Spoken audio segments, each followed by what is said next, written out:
Donald Trump తన మాట వినట్లేదని Elon Musk అనుకుంటున్నారు. దానికి ప్రధానమైన కారణం వన్ బిగ్ బ్యూటిఫుల్ బిల్ అన్నమాట. రీసెంట్ గా డొనాల్డ్ ట్రంప్ ప్రభుత్వం ఈ బిల్ ను తీసుకొస్తానికి ప్రపోజల్ చేసిందనమాట. దీనిలో గవర్నమెంట్ ఎక్స్పెండిచర్ పెంచే దిశగా, ట్యాక్స్ కట్ చేసే దిశగా, పన్నులు తగ్గించే దిశగా గవర్నమెంట్ ప్లాన్ చేస్తుందన్నమాట. ఇలా చేస్తే already debt to GDP rate చాలా ఎక్కువ ఉంది అమెరికాలో, అండ్ ఫెడరల్ డెఫిసిట్ కూడా దాదాపు $2 ట్రిలియన్ ఉంది. ఈ టైంలో గవర్నమెంట్ స్పెండింగ్ పెంచితే చాలా కష్టం అని చెప్పారనమాట.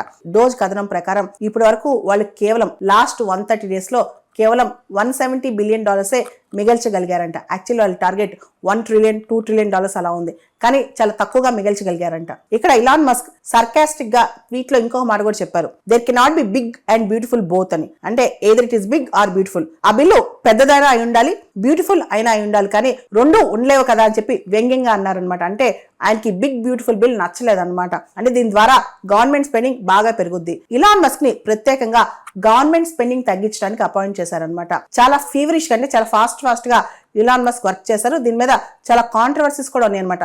డాజ్ డిపార్ట్మెంట్ మీద, ట్రంప్ అడ్మినిస్ట్రేషన్ మీద లా సూట్స్ కూడా చాలా ఫైల్ అయినాయి. సడన్ గా ఉద్యోగాలు తీసేయటం, డైవర్సిటీ, ఈక్విటీ, ఇంక్లూజివిటీ ఉద్యోగాలన్నీ తీసేయటం, అంటే ఎల్జిబిటీసీ వీళ్ళకున్న ఉద్యోగాలన్నీ తగ్గించేయటం, ఇవన్నీ పక్కన పెడితే ఫెడరల్ ఎడ్యుకేషన్ స్పెండింగ్ తగ్గించడం, వీటన్నిటి మీద చాలా లా సూట్స్ కూడా స్టార్ట్ అయ్యాయి. ఈ టైంలో ఇప్పుడు గవర్నమెంట్ స్పెండింగ్ మళ్ళా పెంచడం ఇలాన్ మస్క్ అస్సలు నచ్చలేదన్నమాట.